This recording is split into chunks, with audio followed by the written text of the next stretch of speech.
এইমাত্র ঘটে যাওয়া ভয়াবহ দুর্ঘটনা বরিশাল ঢাকা মহাসড়ক রাজোর বড় ব্রিজের উপরে হানিফ পরিবহন এবং যশোর থেকে ছেড়ে আসা কাজী পরিবহনের সাথে মুখোমুখি সংঘর্ষ হয়েছে।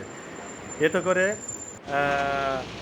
হানিফ পরিবহনের অনেক ক্ষয়ক্ষতি হয়েছে এবং কাজী পরিবহনের অনেক ক্ষয়ক্ষতি হয়েছে, কিন্তু হানিফ পরিবহনের বেশি ক্ষয়ক্ষতি হয়েছে।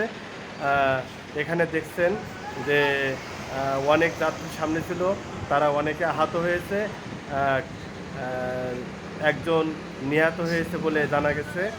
বয়স তার 7 বছর এবং রাস্তার দুই সাইডে প্রচুর জ্যাম বেঁধে গেছে। আমাদের পুলিশ ভাইয়েরা তারা জ্যামজাটের দ্রুত নিরসনের ব্যবস্থা করছে।